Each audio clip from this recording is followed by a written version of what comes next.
नमस्कार। आज हम एक बहुत ही दिलचस्प लोक कथा को समझने की कोशिश करेंगे।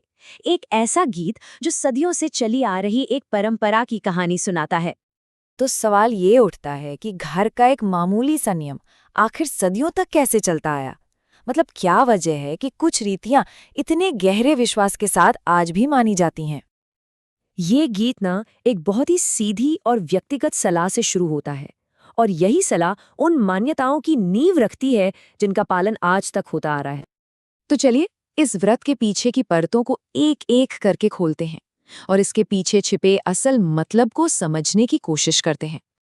तो सबसे पहला और सबसे जरूरी नियम जो इस गीत में बताया गया है वो यही है, और एक छोटा सा नियम ही इस पूरी कहानी की, इस पूरी परंपरा की धुरी है।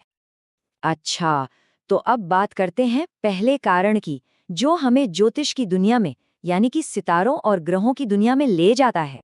इस गीत के मुताबिक बृहस्पति ग्रह, जिन्हें हम देवताओं का गुरु भी कहते हैं, किसी भी घर की सुख शांति और समृद्धि में एक बहुत ही कह सकते हैं कि एक केंद्रीय भूमिका निभाते हैं। और तर्क ये दिया गया है कि गुरुवार को जब बाल धोए जाते हैं तो बृहस्पति ग्रह का जो अच्छा और मजबूत प्रभाव है वो पानी के साथ बह जाता है, मतलब वो कमजोर हो जाता है। अब देखिए ये ज्योतिष के नजरिए से चीजों को कितना साफ कर देता है।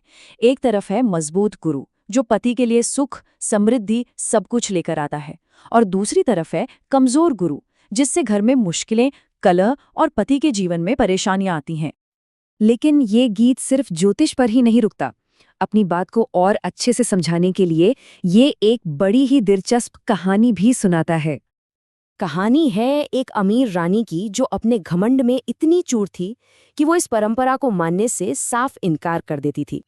और इस कहानी में उतार चढ़ाव देखिए। रानी की एक गलती उसे बर्बादी की कगार पर ले आती है। सब कुछ खत्म होने लगता है, लेकिन जैसे ही वो अपनी भूल सुधारती है, सब कुछ, उसका भाग्य, परिवार, राजपाट, सब वापस ठीक हो जाता है। यही इस गीत का सबसे बड़ा सबक है।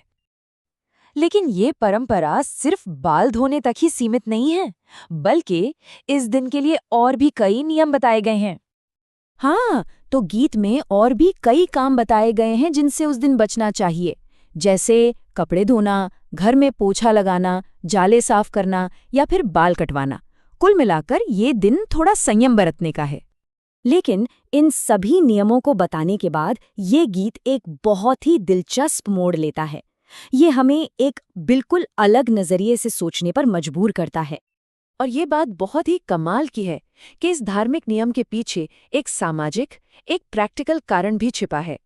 हो सकता है ये नियम असल में घर की महिलाओं को हफ्ते में कम से कम एक दिन का जरूरी आराम देने के लिए बनाया गया हो। तो जब हम इन सभी बातों को एक साथ जोड़कर देखते हैं तो ये समझ आता है कि ये परंपरा सिर्फ एक नियम नहीं है, ये आस्था, कहानी और तर्क, इन सब के मजबूत स्तंभों पर टिकी हुई है।